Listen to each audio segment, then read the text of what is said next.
Hey y'all, welcome back to another video. I know it's been like 2 weeks since I posted. My fault. Life has been a little hectic recently, but it's okay. We're getting back into it. But anyway, so in today's video, it is going to be all the books that I've read from April, May, and June. So today is the last day of June.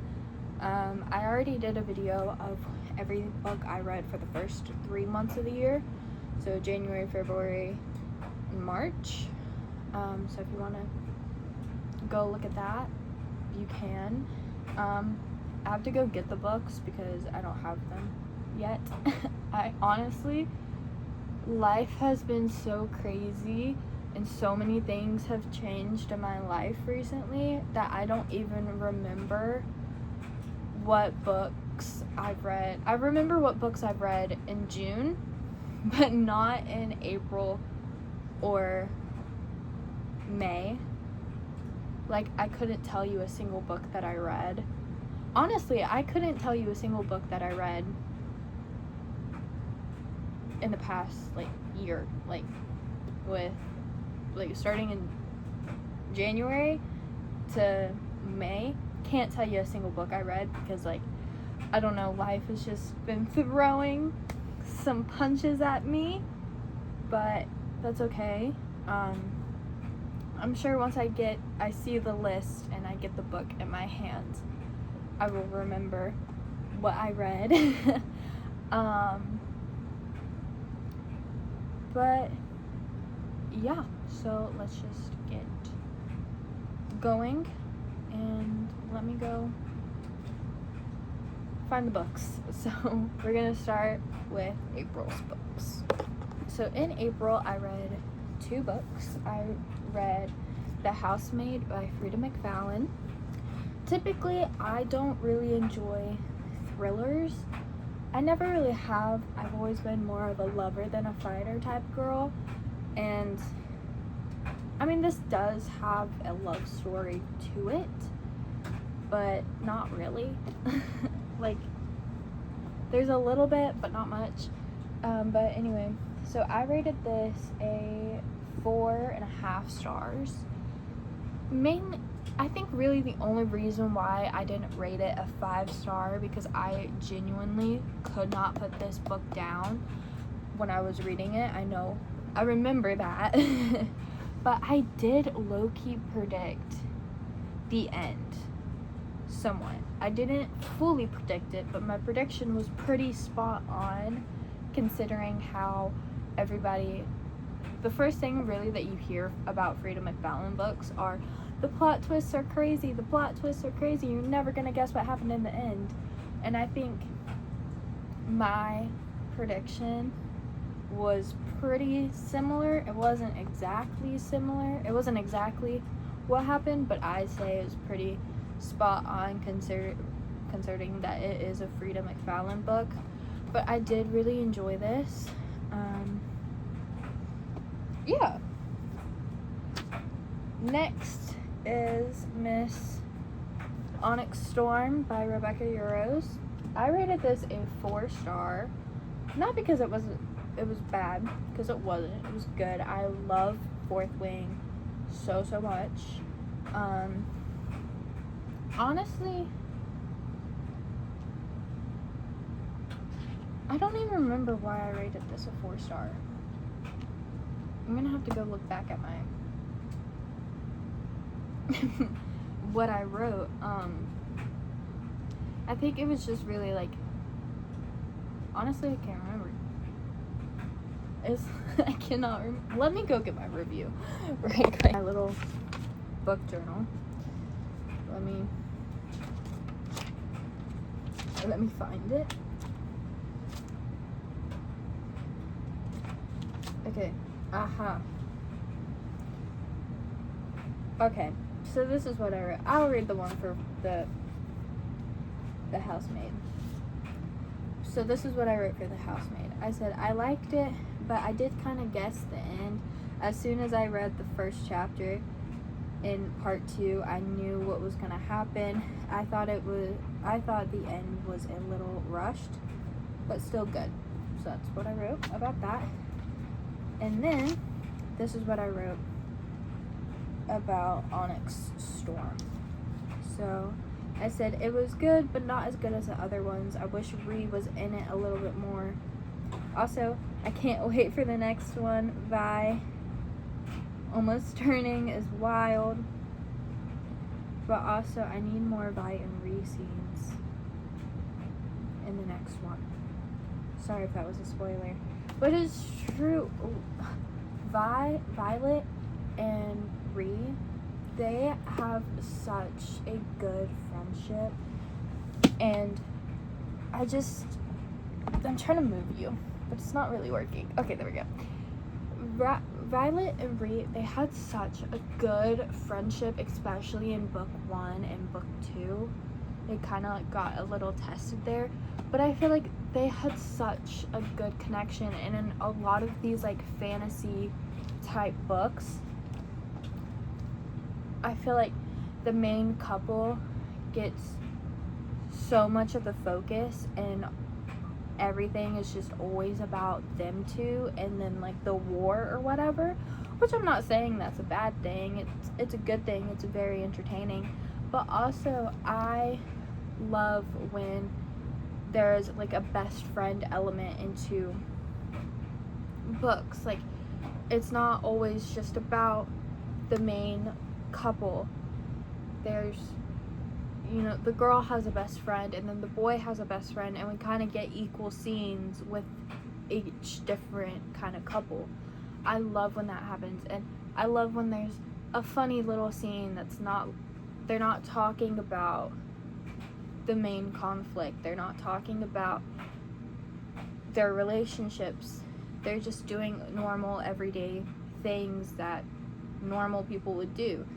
So, and I know that's not typically in a fantasy book like this, but I do really wish that there was a little bit more Rhi and Vi, hopefully in the next one. But I honestly cannot wait for the next one. I love this book so much. I love the Fourth Wing series. It's great. If you haven't read it, I've been like, every time somebody ask me to recommend them a book, I always recommend Fourth Wing, because it is intimidating when you first look at it, but once you open it, it's not intimidating at all, I don't think. And it's pretty easy to understand at least kind of what's happening. You get drama, you get friendship, you get war, you get like conflicts, you get all these things. You get smut, you get violence, you get a lot out of these books. So really everything you want is in Fourth Wing. So if you haven't read it, highly recommend. But yeah, so those are the 2 books I read in April. So let's go to May. So in May, I also read 2 books. I read That Wedding by Julian Dodd and Sunrise on the Reaping by Suzanne Collins. So I gave both of these books 5 stars. Yeah, I'm not gonna lie, I hand out 5 stars like it's candy on Halloween. Like, you want a 5 star, you get a 5 star, you get a 5 star, you get a 5 star. Like, I just hand them out like no tomorrow. Like, if I remotely like the book, I give it either 4.5 or 5.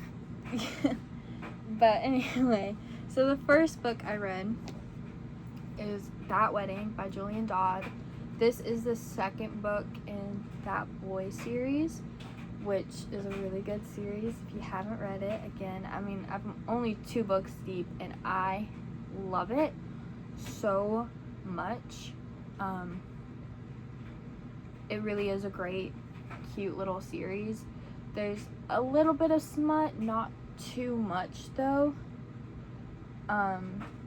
They don't really go into, or Julian doesn't really go into like extreme detail. She goes into detail of like what's happening, but like not extreme detail, like, for example, like Fourth Wing, where Rebecca giving me a little bit too much detail of what's going on in the bedroom. But this book, Julian, I feel like does a really good job of, you know, of writing sex scenes, but doing it in a way that's not nasty. Like, I mean, obviously, if you're gonna read one of these books with people around, you're gonna feel a little bit awkward, but you're not gonna be like inclined to be like, oh,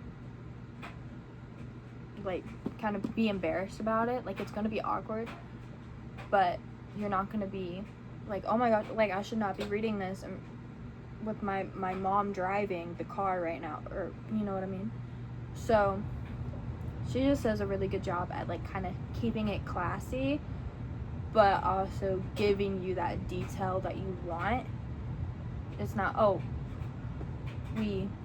it's not like, then they laid in bed and didn't fall asleep. Like, she's giving you that detail, but it's not a huge amount of detail to where you feel, because sometimes when you're reading a sex scene, they go into a little bit too much detail to where you feel uncomfortable. It's that right amount of, okay, this is good. I don't feel uncomfortable right now. I'm like, ooh, like, happy for the couple, but not like, oh my gosh, I'm uncomfy. But yeah. So, my review for this book, I went on a whole tangent there. I said I really like this book. I think it did a good job of showing how planning a wedding is so stressful. Also, this book made me realize how similar me and JJ are. Not partying and going out, but personality-wise, and how she went into a self-destructive mode. I feel like I do that quite a lot, especially when it comes to relationships. I do that. I get scared and I ghost people, which I shouldn't do, I know. I'm maturing though. I'm getting better. But anyway, yeah, this book, they rush a wedding. Like, they plan a wedding in like 3 or 4 months. And it made me realize that I never want to rush a wedding at all, because this book made me stressed. And I don't typically really, like, there'll be a scene in a book and I'm like, ooh, stressed out, turn page, everything's fine. I was stressed from beginning to end in this book. And that's what I think a good book does. If you can feel in a book, you can laugh, you can giggle, you can feel what the characters are feeling, that's when you know you have a good book. And that's what Julian Dodd does. Anyway, highly recommend Julia Dodd. Jillian, my bad, my fault. Anyway, so next book I read is Sunrise on the Reaping by Suzanne Collins.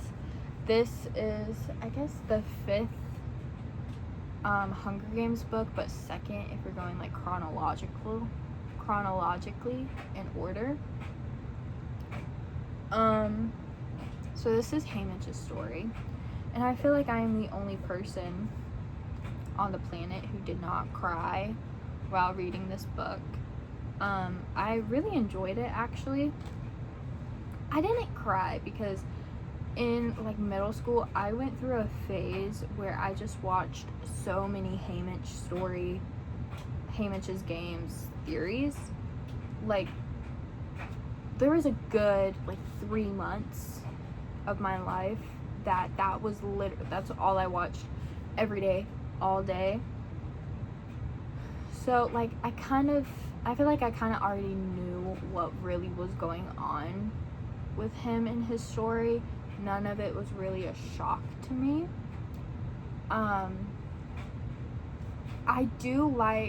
I like how Suzanne, she's really good at bringing other characters from the books into into the newer books. So like you have a touch of Lucy Gray in this. You have Katniss's parents in this.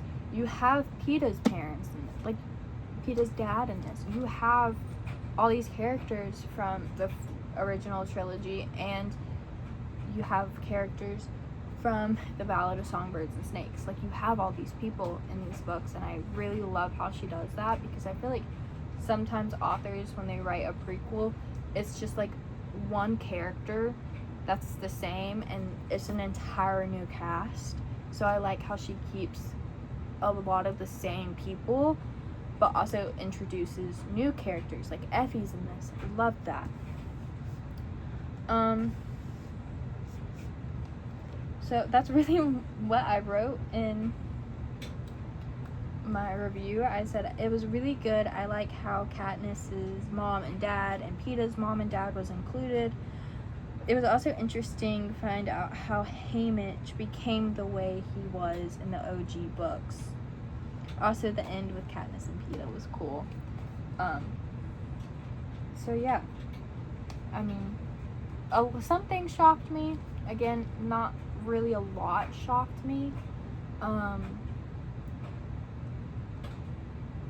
But yeah, love it. And I love how like the Mockingjay pen is kind of, it's like intertwined with all of the books pretty much. I think it's in Ballad of Songbirds and Snakes. I could be wrong about that.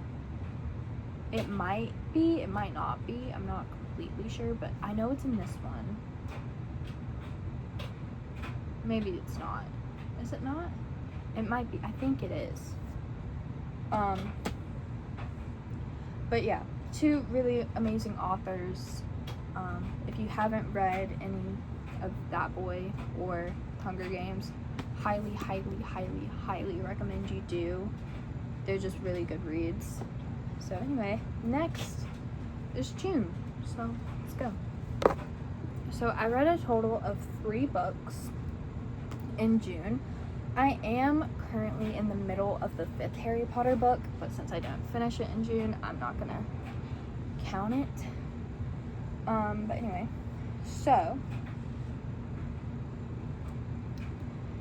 the first one that I read was the 4th Percy Jackson book. This is Percy Jackson and the Olympians, the Battle of the Labyrinth. This book was really good. I find myself, after the first 2 or 3 books in a series, kind of get a little bit bored with how the series goes, because you know, in like a series like this, not necessarily like a romance series or like a trilogy, but like a series like this where they're building up to something, because there's always kind of like a filler book, so there needs to be a little bit more plot in order for the final battle to make sense, and kind of sets that up a little bit more, because it just wouldn't make sense if it ended like the 3rd book and then there was this huge battle scene. And I feel like this is really what that book was, just a good filler book. It was still good, don't get me wrong, but like right now I'm on obviously the 5th Harry Potter book.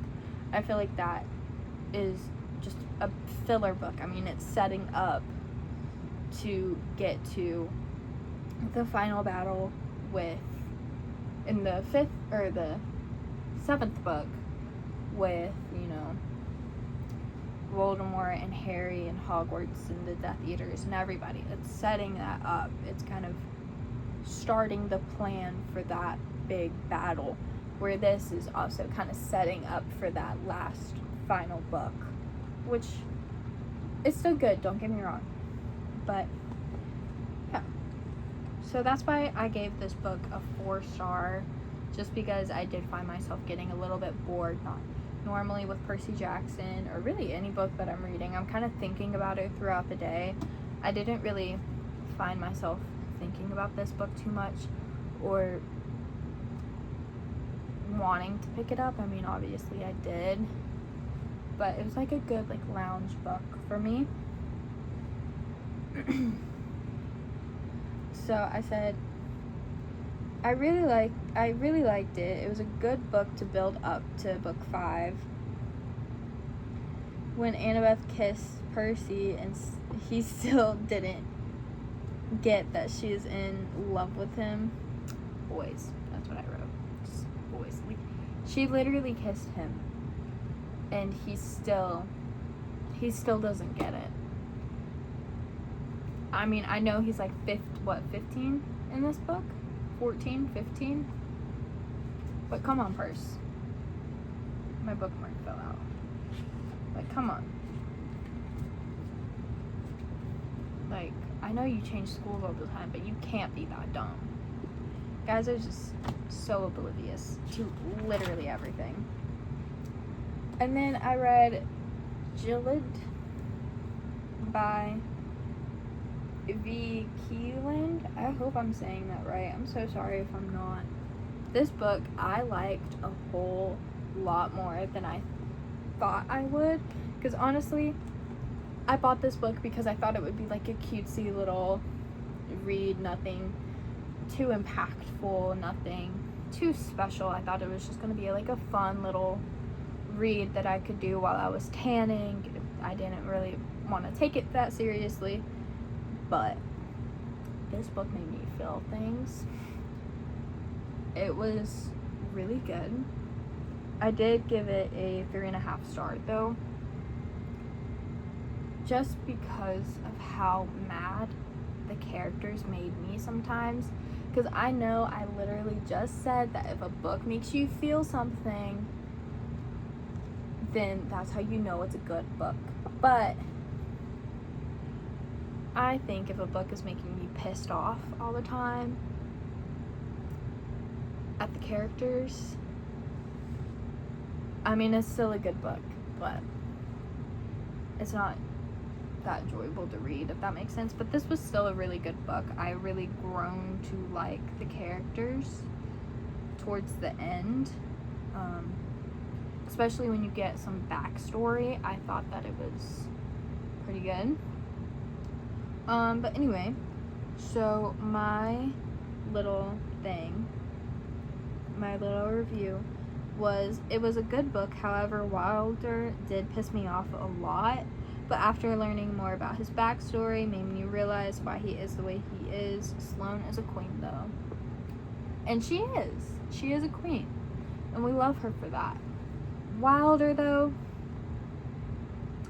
me and Wilder can fight, okay? We can fight. But yeah. Next is Just for the Summer by Abby Jimenez. This is the first Abby Jimenez book that I have ever read, which I know, shocking. I feel like I should have picked her up a lot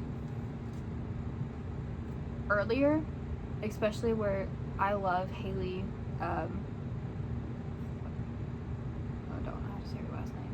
Haley on BookTube, love her. I watch a lot of people on that post book content on YouTube, and I've heard for like years, I've heard so many good things about Abby Jimenez, and I just never picked her up. I don't know why, but I just didn't. But this summer I've been really buying a lot of like summary books, because I'm really like not a mood reader, but a seasonal reader. So in the summer I want to read a lot of summer books. In the fall books. Winter Christmas books. So yeah, I did pick this up. This shocked me with how good it was. But yeah, so I give this again a 4.5 star, so 4.5. I said it was good. I related a lot to Emma more than I thought. Justin did give me the ick sometimes though, and it did make me cry. Justin.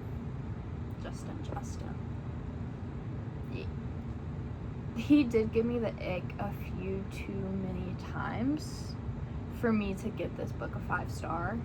But I will say, I love Sloane. I love books that I can see myself in the characters, and you don't really see that all too often.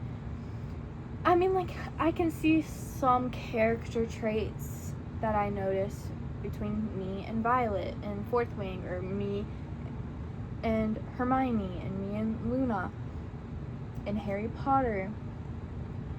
But when I can't fully relate to a character,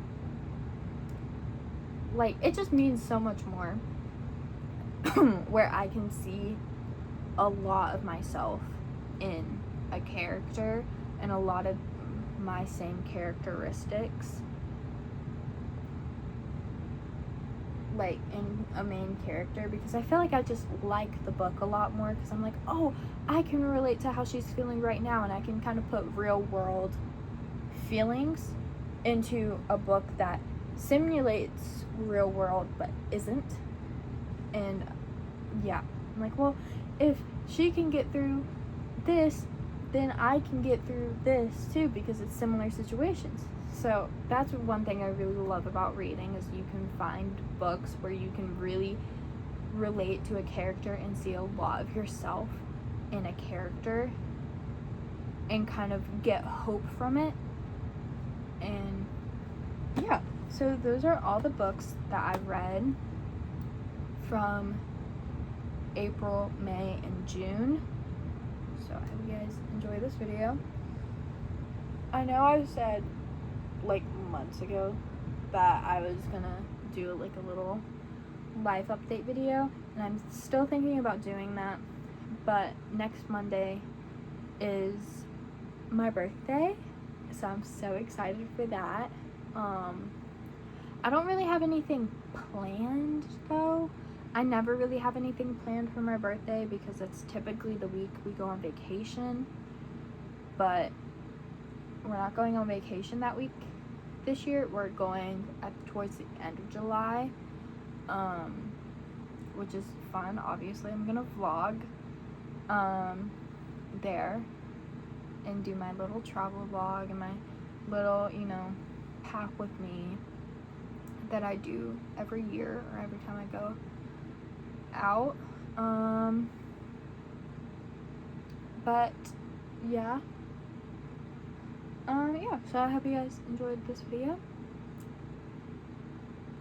That's really all I have to say. If you're interested in what I read at the beginning of the year, you can go find that video. Yeah. Deuces.